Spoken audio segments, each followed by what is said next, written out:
Psychological research को क्या बोलते हैं हम? साइंटिफिक रिसर्च बोलते हैं, क्योंकि इसमें क्या होता है, इसमें भी क्या होता है, एक सीक्वेंस होता है। फिर हम लोगों ने कहा था कि जो आपकी साइकोलॉजिकल रिसर्च है, उसको साइंटिफिक रिसर्च भी बोलते हैं। तो साइंटिफिक रिसर्च के हम लोगों ने क्या करे थे, 2 पार्ट्स करे थे। एक तो था conceptual research, another one is empirical research. कल हम लोग पढ़ रहे थे कंसेप्चुअल रिसर्च। हमने बताया था आपको, it is based on pen and paper, it completely works on the concept collected. जो भी हमने कॉन्सेप्ट कलेक्ट करे हैं उस पर पूरी तरह से क्या करती है, वर्क करती है। फिर मैंने बताया था it heavily relies on previous study, include impact of several studies in same field, बता चुकी हूँ। फिर as it works on earlier perform research work, so does not need any experiment. सबसे इंपॉर्टेंट इसकी बात है, इसके लिए हमको किसी प्रयोग की जरूरत नहीं पड़ती। Therefore it saves time, जिससे हमारा समय भी बचता है, हमारे प्रयास भी बचते हैं और साधन भी बचते हैं। It is the most convenient form of research, research करने का सबसे आसान तरीका है ये। Only framework making needs time, जब रूपरेखा बनाते हैं उसके लिए हमको समय की जरूरत पड़ती है। फिर मैंने एग्जाम्पल दिया था, the most famous example of conceptual research is sir Isaac Newton. सबसे इंपॉर्टेंट आज का प्रसिद्ध जो उदाहरण है वो कंसेप्चुअल रिसर्च का क्या है, इसाक न्यूटन है। क्यों?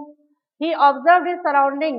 उन्होंने क्या किया, ये एग्जाम्पल एकदम सही है कि इसमें उन्होंने क्या किया, अपनी सराउंडिंग चारों तरफ क्या करी, उन्होंने उसका निरीक्षण किया और कंसेप्चुअलाइज एंड डेवलप थ्योरी, और उन्हें उसी को निरीक्षण करके देख करके हर चीज क्या है कि ऊपर से जब ऊपर जाती है तो क्या गिरती है, नीचे गिरती है। उन्होंने हाइट में बहुत सारी चीजें गिरा के देखी। पहले तो उन्होंने लेटे लेटे क्या देखा था कि पेड़ से सेब जो गिरता है वो नीचे जाता है ना। इस तरह से उन्होंने और भी चीजों को देखा करके, ऐसे ही कि ऊपर से कोई चीज को हम फेंकते हैं तो सीधे वो नीचे जाती है, चाहे बॉल हो। तो उन्होंने यही कॉन्सेप्चुलाइज कर करके अपनी थ्योरी डेवलप कर दी और उन्होंने क्या दे दिया, लॉ ऑफ ग्रेविटेशन। उसके लिए कुछ उन्होंने क्या नहीं लगाया, एक्सपेरिमेंट्स नहीं लगाए। लेकिन फिर उसके बाद न्यूटन के बहुत सारे लॉज आए आगे चल करके, आए ना। उसको क्या करा गया, उसको कैसे प्रूव किया गया है, उसको एम्पेरिकली प्रूव किया गया है ना। बात क्लियर हुई? उसको क्या किया गया, उसको एक्सपेरिमेंट लगा करके उसको प्रूव करा गया। जब हम लोग पढ़ेंगे अब क्या चीज, एम्पेरिकल रिसर्च। तो कॉन्सेप्चुअल रिसर्च और empirical research, main conceptual research empirical में सबसे बड़ा डिफरेंस क्या है, कौन हमें बताएगा? कि इसमें हम प्रयोग नहीं लगाते, जो हमें थोड़ी बहुत स्टडीज मिली, जो हमने कॉन्सेप्ट अपना करा, जो हमने ऑब्जर्व करा है ना, और इन्फॉर्मेशन को एनालाइज करके कुछ हमें सूचनाएं मिली, उसको एनालाइज करके इसका मेन चीज हमने बताया था, पहले आपको पढ़ाया था, उसके वजह से हम इसको बनाए। अब आ रहा है हम लोग का नेक्स्ट जो हम लोग पढ़ेंगे आज, क्या है, empirical research. Empirical research, empirical मतलब अनुभाविक, हिंदी वाले समझ लें, और रिसर्च मतलब शोध। जैसा कि आप जानते हैं कि अनुभाविक शोध, बेटा अनुभाविक शोध, जैसा कि आप जानते हैं कि एम्पिरिकल रिसर्च का जो नेचर होता है वो तो आपको पता ही है कैसा होता है बेटा, एक्सपेरिमेंटल होता है। इसका स्वरूप कैसा होता है, प्रयोगात्मक होता है ना। और जो इसके मेथड्स होते हैं, विधियां होती हैं, है अनुभाविक, अनुभाविक देखो अनुभाविक।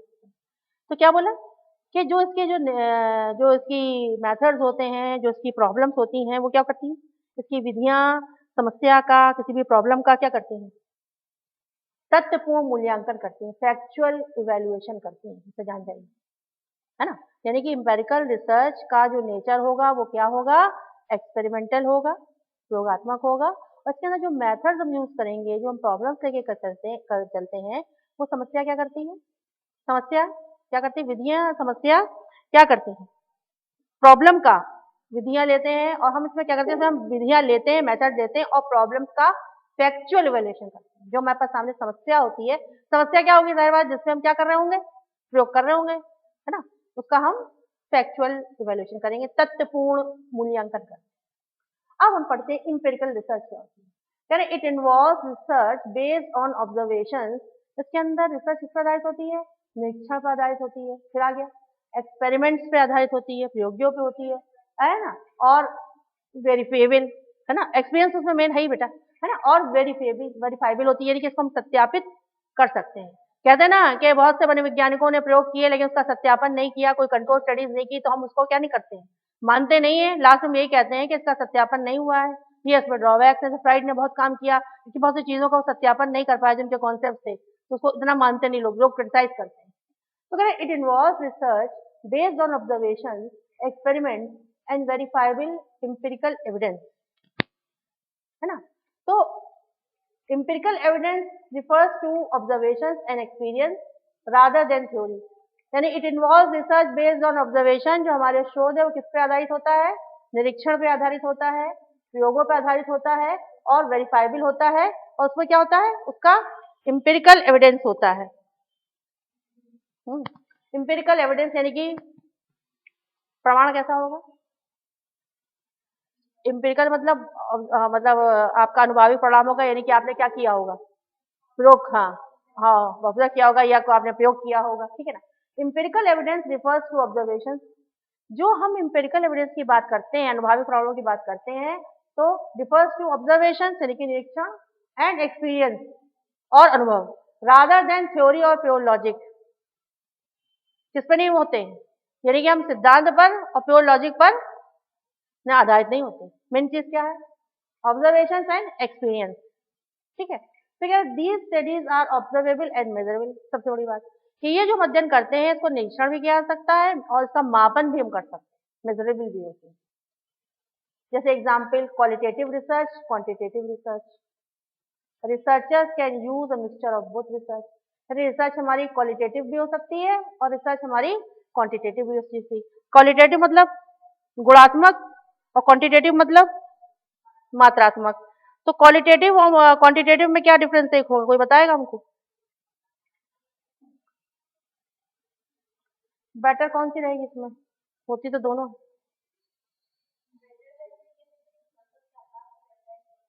हाँ, कौन सी बेटर रहेगी, लेकिन हम लोग के साइकोलॉजी में हम पूछ रहे हैं, तो हमने साइकोलॉजी पढ़ रहा है।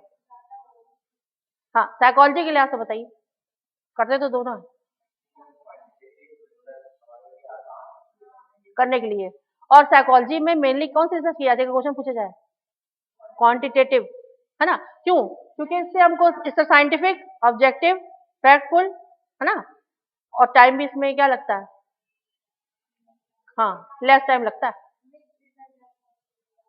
और होना तो चाहिए मिक्स रिसर्च, लेकिन ना साइकोलॉजी में मेन रिसर्च कौन सी है, इसको दिमाग रखो, क्वांटिटेटिव रिसर्च को पसंद किया जाता है, ये दिमाग का बात। और गुणात्मक और मात्रात्मक, ना ये लोग आप पढ़ ही चुके होंगे, सारा पढ़ा जा चुका होगा ना, है ना। इसमें क्या क्या है? न्यूमरल्स का यूज करेंगे किसमें? क्वांटिटेटिव में। और क्या क्या करेंगे?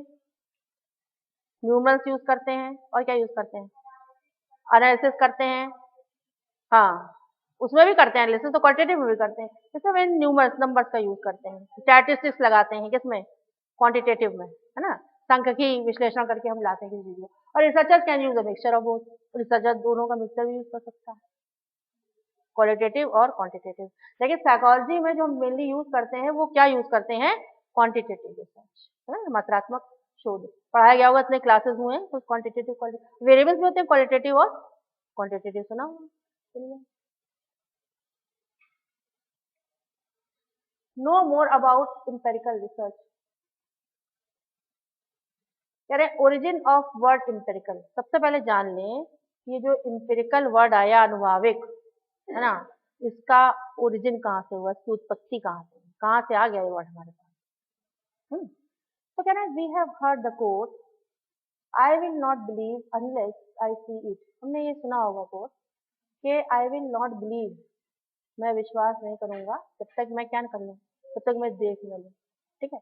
तो this ideology came from Asian empiricist. ये जो आइडियोलॉजी आई ये कौन लाया? एशियन, हाँ एशियन ग्रीक के जो थे एम्पिरिसिस्ट, अनुभवकर्ता, है ना, वो इसको लेके आए। The word empirical has its root in Greek. जो वर्ड एम्पिरिकल आ रहा है हमारा, एम्पिरिकल, जिसको कि हम क्या बोलते हैं हिंदी में अनुभाविक, इसकी जो जड़ें हैं वो कहाँ बताई जाती हैं, कहाँ मिल रही हैं हमें? ग्रीक में।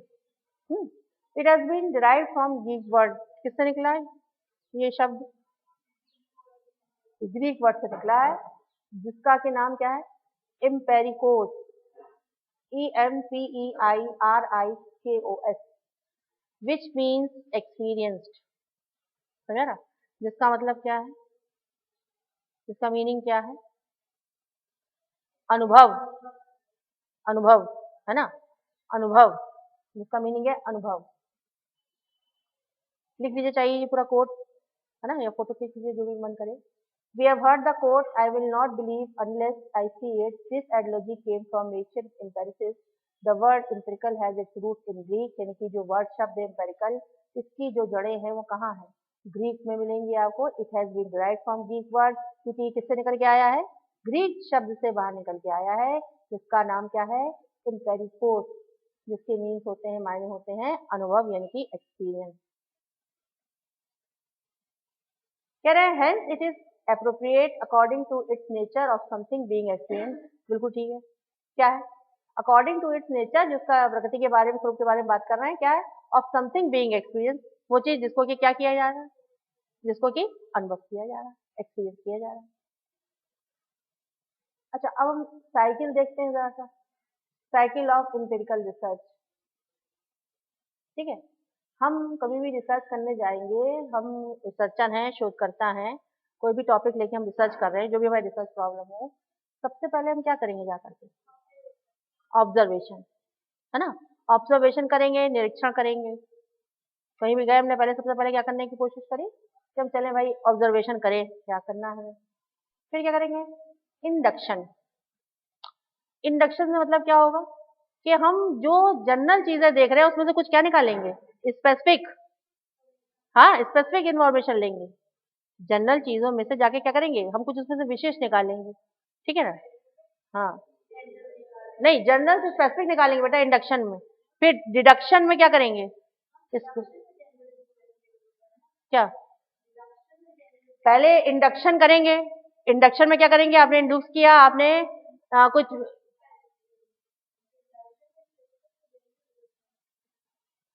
पहले इसमें क्या करेंगे?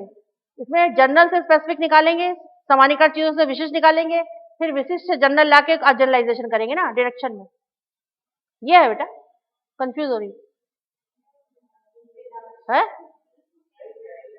G2,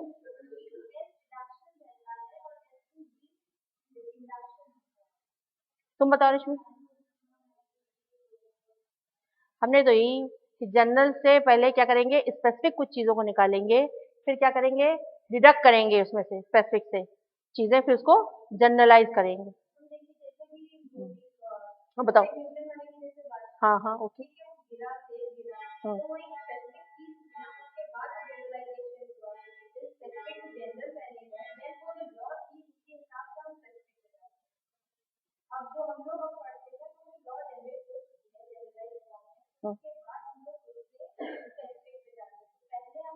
इंडक्शन में स्पेसिफिक से जनरल जाएंगे, फिर डिडक्शन में क्या होगा? जनरल से स्पेसिफिक पे आएंगे, ये ना। चलो कंफर्म करो, फिर कंफर्म करेंगे हम। कल भी हम बिल्कुल राइट थे, कल भी कंफ्यूज हो गए। ये सही है, यू आर राइट। तो इंडक्शन क्या बोलेंगे इसको हिंदी में? इंडक्शन को हाँ, आगमनात्मक। और डिडक्शन मतलब निगमनात्मक, है ना? तो आगमनात्मक, सही बोल रही चीज है, हाँ, निगमनात्मक।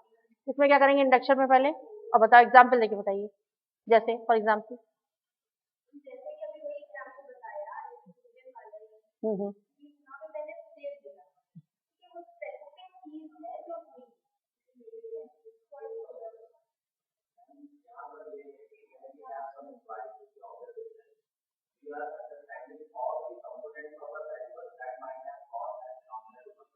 ठीक,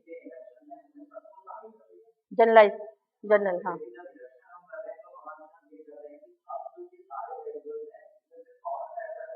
स्पेसिफिक लेकर के हम कार्य करें।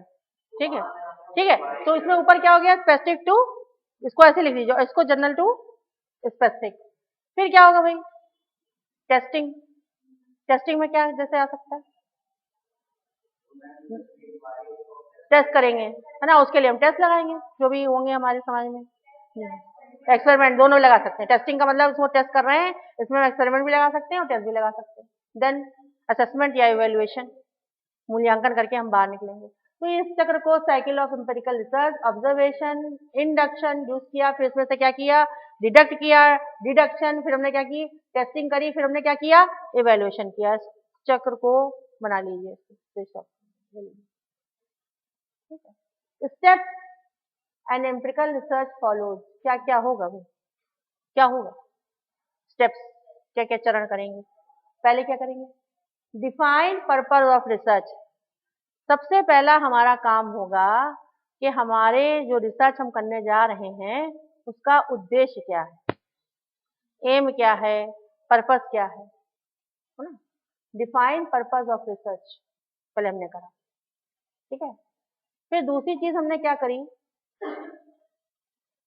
Supporting theories and relevant literature. बताया होगा रिव्यू ऑफ लिटरेचर में नूतन मैम ने क्या कि हमने क्या करा, उससे जो हमारा टॉपिक है उससे सपोर्टिंग क्या करी हमने, थ्योरीज सिद्धांतों को कलेक्ट करा है ना।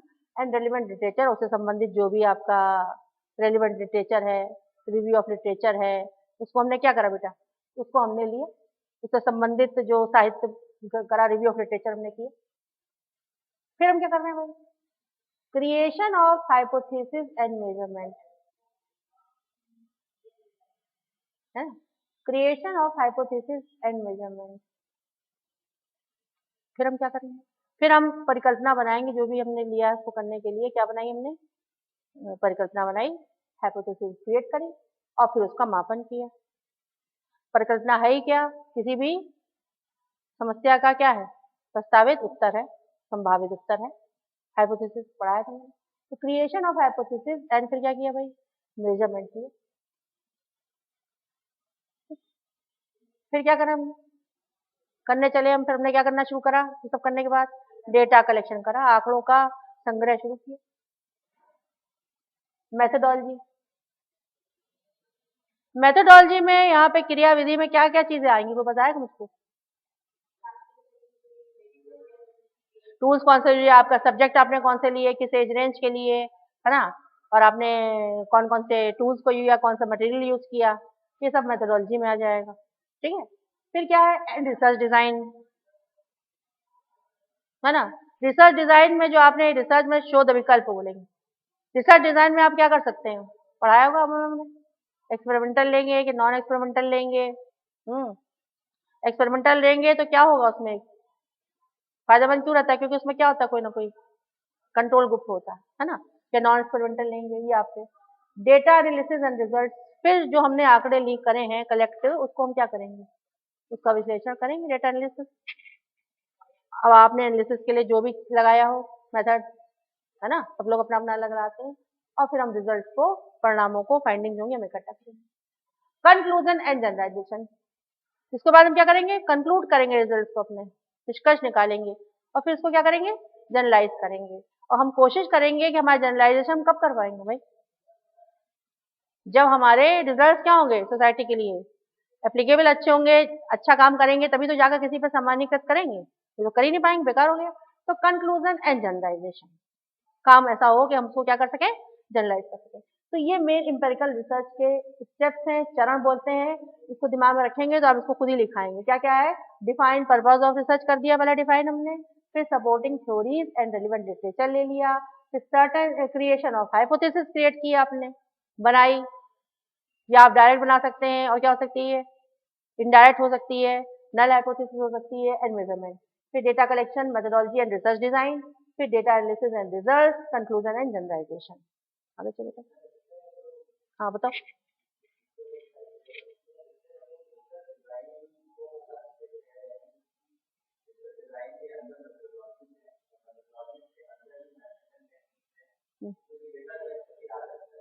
तो सब उसमें जाता है, लेकिन बेटा हाँ नहीं, तो ये आपको समझने के लिए अच्छे से, ये अलग अलग करके कर दिया, जैसे डिफाइंड पर्पस ऑफ रिसर्च कर दिया, supporting theories and relevant literature देख लिया, क्रिएशन ऑफ हाइपोथेसिस मेजरमेंट दे दिया, data collection, methodology and research design, ये क्या करा, ध्यान में रखा साथ में, ये सब चीजें तो ध्यान रखनी ही रखनी है ना, बात नहीं समझ रहे हो। डिजाइन में यहाँ पे क्या आ रहा है, डिजाइन, हाँ हाँ,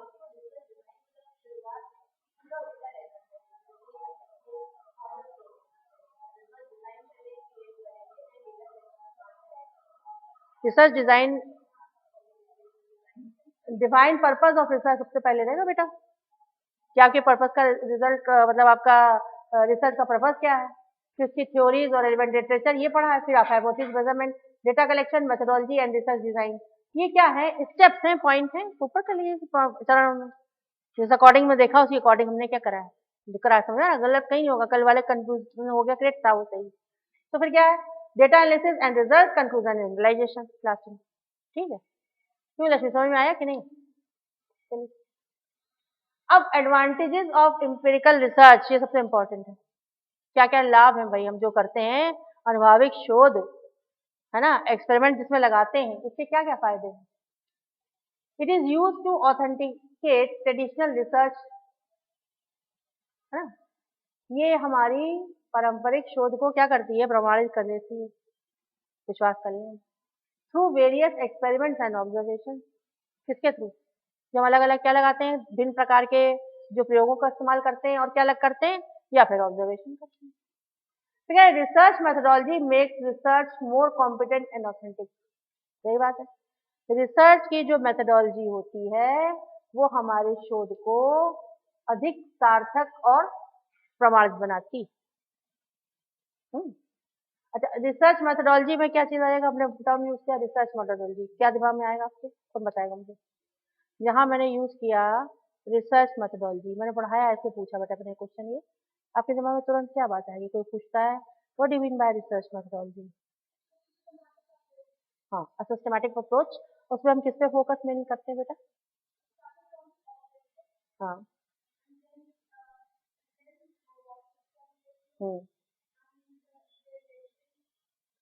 हाँ, मेन 4 प्रोसेस में मेन आ जाएगा रिसर्च मेथोडोलॉजी में। सबसे पहले तो हम क्या करेंगे, रिसर्च हमारी प्रॉब्लम होगी, सेकंड वन इज हमारी हाइपोथेसिस हो गई, थर्ड वन इज हमारे वेरिएबल्स हो गए, according to pattern, according to जो यूनिट भी ये दिया हुआ है ना, इसका मतलब ये। तो research methodology makes research more competent and authentic. ठीक, सुना ना? फिर क्या कह रहे हैं, it enables a researcher understand the dynamic changes। ये शोधकर्ता को योग बनाती है कि वो जो डायनेमिक चेंजेस हो रहे हैं, गतिकी परिवर्तन, डायनेमिक मतलब भी परिवर्तन है, गतिकी परिवर्तन जो हो रहे हैं, दैट कैन हैपन, तो ही चेंजेस इज स्ट्रेटेजी अकॉर्डिंगली। हो सकते हैं डायनेमिक चेंजेस, तो वो क्या कर सकता है, अपनी रणनीति को उसके अकॉर्डिंग बदल सकता है, you can change his strategy accordingly. ठीक है, फिर क्या आ रहा है, researcher can control multiple variables, है ना, शोधकर्ता क्या कर सकता है, नियंत्रण कर सकता है मल्टीपल वेरिएबल्स। यहाँ पे what do you mean by multiple variables here?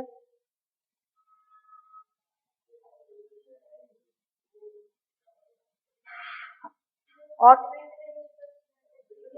हाँ, उसको क्या करेंगे, उसको कंट्रोल कर सकते हैं, लेकिन तो हमारे रिसर्च को बायस कर देंगे जाके साथ, है ना, ये हो गया। फिर है it plays a vital role in increasing internal validity, आ गया इसमें सबसे महत्वपूर्ण, हाँ, रोल करती है आंतरिक वैधता के रूप में। आंतरिक वैधता से क्या मतलब है, इंटरनल वैलिडिटी से क्या मतलब है? हाँ, नहीं जनरल से कैसे, और क्या सीखते हैं? हाँ, कर सकते हैं, और क्या है, इंटरनल वैलिडिटी से क्या मतलब है? इंटरनल वैलिडिटी जब होगी, पहले तो वैलिडिटी ही होनी चाहिए। वैलिडिटी क्या होगी, कोई भी काम हम कर रहे हैं, हाँ, वैलिडिटी से क्या मतलब है, वैलिडिटी से जिस पर्पज उद्देश्य के लिए बना उसको पूरा फुलफिल कर रहा हो। और आंतरिक वैधता कब होगी, जब वो फुलफिल कर रहा होगा तभी तो होगी, आंतरिक वैधता भी होगी, है ना। आंतरिक वैधता वाली चीजों को ही हम जनरलाइज कर सकते हैं। हम्म, यहाँ, हाँ, हाँ, आंतरिक ना वैधता, है ना, परिस्थिति को कंट्रोल करने, आंतरिक कंट्रोल करेगा, उससे ही उसी रिसर्च उसकी अच्छी होगी, है ना। इंटरनल वैलिडिटी सबसे अच्छा, it plays a vital role in increasing increasing internal validity. अब इसके वो क्या होंगे ड्रॉबैक भाई, सीमाएं? दीज रिसर्चेज नीड पेशेंट, सबसे इंपॉर्टेंट, ये जो हम एम्पिरिकल रिसर्च करते हैं उसके लिए हमको किसकी जरूरत होती है? अब आप लोगों को काहे की जरूरत है अभी? पेशेंस की, है ना, पेशेंस की जरूरत होती है, as it can be very much time consuming, क्योंकि इसमें क्या लगता है भाई, कर भी करेंगे आप लोग रिसर्च, क्या लगेगा, टाइम कंज्यूमिंग है, समय लगता है। ठीक है, तो कह रहे researcher has to collect data from multiple resources, क्योंकि जो शोधकर्ता होता है उसको आंकड़ों का कलेक्शन क्या करना पड़ता है, बहुत सारे मल्टीपल सोर्सेज। अब जैसे आप मानिए किसी इंडस्ट्री में रिसर्च करने जा रहे हैं, मतलब कोई क्या कर रहे हैं, इंडस्ट्रियल आपका फोटे है, आप किसी इंडस्ट्री में किसी कंपनी में रिसर्च करने जाए तो पहले क्या करेंगे वहां जाकर के, परमिशन लेंगे, या कोई आपने बच्चे स्कूल के सब्जेक्ट स्कूल के बच्चे लिए तो पहले क्या हाँ भागना पड़ेगा, स्कूल के जाके प्रिंसिपल से मिलिए, उससे लीजिए, या कोई डिग्री कॉलेज तो वहाँ के प्रिंसिपल से लीजिए। जो भी आप काम करते हैं, कहीं भी रिसर्च करते हैं तो क्या करें, researcher has to collect data from multiple sources, कई तरह के स्रोतों से कलेक्ट करते हैं हम डेटा। लोकेशन, इन्वायरमेंट, कई लोकेशन हो सकती है, कई वातावरण हो सकते हैं, hence time and money consuming, समय और धन लगेगा बहुत ज्यादा, money consuming. During collection of data, जब आप आंकड़ों का संग्रह करते हैं, रिक्वायर्ड आ गया, रिक्वायर्ड अथॉरिटी परमिशन में क्रिएट अ प्रॉब्लमेटिक सिचुएशन, जो आपको उस अथॉरिटी की पर्टिकुलर जाके जहाँ पे आप काम करना चाहते हैं, कोई भी आप टेस्ट कर रहे हैं, बच्चों को ले रहे हैं, कुछ भी एक्सपेरिमेंट लगाना चाह रहे हैं, तो क्या करना चाह रहे हैं, क्या करना पड़ेगी आपको जरूरत पड़ेगी कि उस पर्टिकुलर अथॉरिटी से जाकर क्या लें, आप पहले परमिशन लें। ये आपके लिए कभी कभी क्या कर सकती है, प्रॉब्लमेटिक हो सकती है। अथॉरिटी के पास जा रहे हैं, मिल ही नहीं रही, कभी कभी मिल भी रही तो बाहर बैठाए हैं 5-10 मिनट बैठिए, ऐसा होता है, तो ये होती है प्रॉब्लमेटिक सिचुएशन। नेक्स्ट स्लाइड बेटा। Significance need of empirical research की क्या सार्थकता है, क्या आवश्यकता है हमारे जो अनुभविक शोध है, तो पढ़ेंगे। It is useful because mostly people believe what they experience. It is useful because ये इसलिए उपयोगी है कि अधिकतर लोग विश्वास करते हैं कि वो क्या एक्सपीरियंस करते हैं। It is use to validate multiple hypothesis. ये मल्टीपल मतलब कई सारी परिकल्पनाओं को प्रमाणित कर देती है, वैलिडेट कर देती है।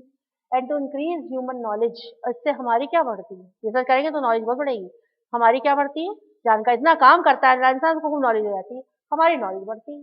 And continue doing it to keep oneself aware of different fields, और लगातार जब आप इसको करते रहते हैं तो क्या होता है, आप क्या होते हैं, अलग अलग फील्ड्स के बारे में जागरूकता आपके अंदर आ जाती है। ठीक है, अब इन्होंने एग्जाम्पल देके बताया, जैसे pharmaceutical companies use empirical research, जो औषधि की दवाओं की जो कंपनियां होती हैं वो क्या यूज करती हैं ज्यादातर, उनका क्या यूज की जाती है, एम्पिरिकल रिसर्च। ठीक है, अब to try out a specific drug, है ना, ऑन कंट्रोल ग्रुप, तो क्या करती हूँ, किसी विशिष्ट दवा का किस पे यूज कर रही है, नियंत्रित समूह पे, कंट्रोल ग्रुप पे, और रैंडम ग्रुप पे या फिर यादृच्छिक समूह। रैंडम ग्रुप से क्या मतलब है, कौन बताएगा, what do you mean by random group, पढ़ रहे ना अच्छे दिन से रिसर्च वगैरह, रैंडम ग्रुप बताओ फिर क्या होता है।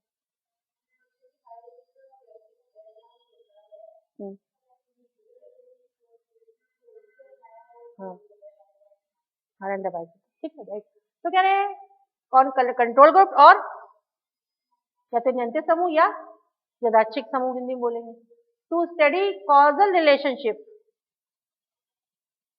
कॉजल रिलेशनशिप क्या हुई, कॉज एंड इफेक्ट, कारण परिणाम प्रभाव संबंध, कारण परिणाम संबंध बोलते हैं, है ना। In this way they prove certain theories, इस तरह से वो कई तरह के क्या बना लेते हैं भाई, सिद्धांत, they had proposed for that specific drug, तो वो स्पेसिफिक ड्रग के पीछे क्या के लिए क्या कर लेते हैं, कई तरह के सिद्धांत बना लेते हैं। आज के एरा में किस पर चल रहा काम ज्यादा है, कोविड, कोविड जो पेंडेमिक फैल गया है उसमें क्या हो रही है, ड्रग बहुत काम चल रहा है, और ये बहुत अच्छा टॉपिक भी है। आज के एरा में अगर कोई क्या करता है, रिसर्च कर निकल जाता है, मेहनत दूर पड़ेगी लेकिन टॉपिक बचा है। तो क्या कहते हैं, कोविड पेंडेमिक के बारे में मैंने आपको बताया कि propose for that specific drug, such research is very important as it may cure a disease newer और ओल्डर वन, बहुत इंपॉर्टेंट है कि क्या कर सकती है, डिजीज को, बीमारी को हमारी ठीक कर सकती है, चाहे वो नई हो चाहे वो पुरानी हो। Empirical research is helpful in science, science में ये ज्यादा मददगार होती है, हिस्ट्री में, बिजनेस और एवरीवेयर। फिर आ रहा है वी आर, इसके बारे में मैंने बताया है, ये पढ़ाया है। Scientific research is very systematic, verifiable, objective and reliable, ठीक है ना, यानी ये सिस्टमेटिक होती है, क्रमबद्ध होती है, सत्यापित कर सकते हैं, वस्तुनिष्ठ होती है और विश्वसनीय होती है। ठीक है, फिर है conceptual and empirical researches are ways to perform scientific research, हमने पहले बताया है कि जो साइंटिफिक रिसर्च है which is also called psychological research, उसको हमने डिवाइड किया 2 पार्ट्स में, एक तो कंसेप्चुअल रिसर्च, दूसरा आपका एम्पिरिकल रिसर्च। तो ये दो तरीके हैं साइंटिफिक रिसर्च के। कॉन्सेप्चुअल हो गया, इसको हिंदी में क्या बोलेंगे, तथ्यात्मक, हाँ सब तथ्यात्मक, और वो हो गया आपका अनुभाविक शोध। तो कह रहे हैं both are quite different, caring their own advantages and drawbacks. दोनों अलग जरूर है लेकिन हर के अपने अपने फायदे और नुकसान हैं, ड्रॉबैक्स हैं।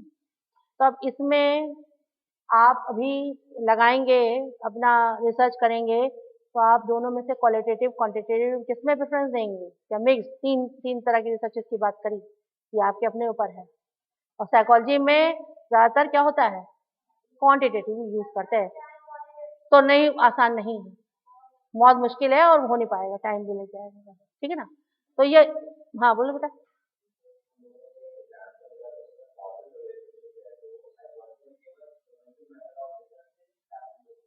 बिल्कुल एग्जैक्टली।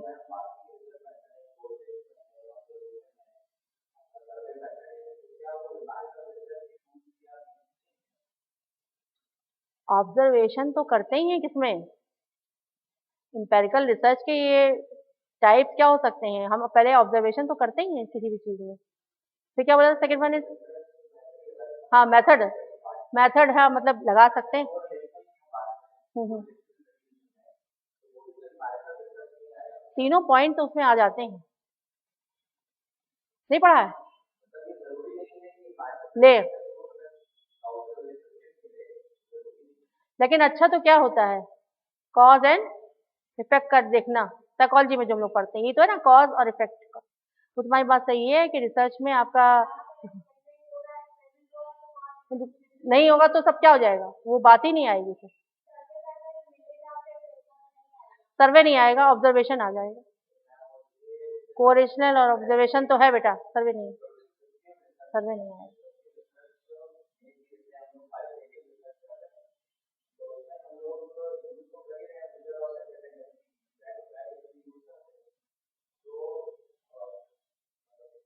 इनके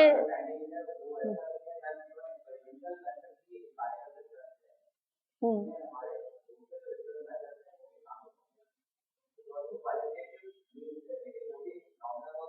हाँ क्वालिटेटिव मीन्स तो है, ये तो आई यू आर राइट, लेकिन इसमें मेन कॉज और इफेक्ट का तो साइकोलॉजी में, जो हम लोग साइकोलॉजी पढ़ रहे हैं, न्यूटन का एग्जाम्पल हमें बहुत देर में गलती है, लेकिन है, it's a right example, it's a right example, it's the right example. Conceptualise उसने क्या किया, जो वो पेड़ के नीचे लेटा हुआ था और क्या गिरा था ऊपर से, सेब, तो अपने चारों सराउंडिंग्स में ऑब्जर्व करा था कि नीचे जो चीज ऊपर से गिरती है वो फिर क्या होती है, नीचे क्यों गिरती है, ऊपर क्यों नहीं जाती है, बीच में क्यों जाती है। इसको बाद में क्या करा बेटा, वो कॉन्सेप्ट करके उसने कॉन्सेप्ट किया, उसके बाद फिर उसके बाद में क्या की गई, इंपेरिकल रिसर्चेस की गई, जो इतना फेमस होता चला गया वो फिर बाद में रिव्यू उसमें लिखा, उसमें एक पार्ट ये भी तो है कि ऑब्जर्वेशन एंड एनालाइजिंग इंफॉर्मेशन पहला पॉइंट है। और पेन और पेपर का क्या होता है, इसमें क्या बताया था मैंने कहा, बेस्ट एग्जाम्पल ही है कि न्यूटन ने, उसके बाद में इंपेरिकल रिसर्चेज हुई हैं जो उसकी इतनी सारी थ्योरीज डेवलप हुई हैं, ये बिल्कुल सही बात है, लेकिन उसने लेटे लेटे ही कोई इसने कुछ किया नहीं था, उसने लेटे लेटे ही क्या किया था, एक्चुअली ये कॉन्सेप्चुलाइज करके डेवलप कर दिया।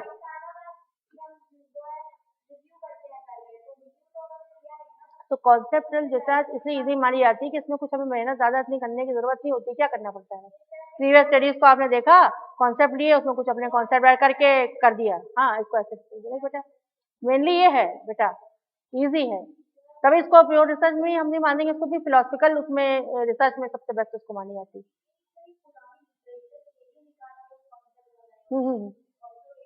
ऑब्जर्वेशन बेस्ड, कंफ्यूजन हो रहा है लेकिन वो नहीं है, वो सही एग्जाम्पल है, राइट, उसने कंसेप्चुलाइज किया सराउंडिंग्स को और उसने फिर थ्योरी डेवलप कर दी अपने मन से, बैठे बैठे ग्रेविटेशन की थ्योरी है गुरुत्वाकर्षण को बोलते हैं, तो उसने और भी एक्सपेरिमेंट किए हैं, हाइट पे जा जाके उसने चीजों को देखा और फिर उसको इम्पेरिकल बाद में किया हुआ, तभी क्या हो रहा है वो साइंस में, उसका नाम फिर बढ़ता गया, न्यूटन का बहुत नाम है। समझ आ रही, अब भी नहीं समझ आया तुम्हें, सेटिस्फेक्शन है, हाँ तुमको ना होने वाला सेटिस्फेक्शन, चलो इसको आप करो फिर अपना और डिस्कस करें कैमरा, और तो थोड़ा सा नया हाइपोथेसिस को डिस्कस करते हैं।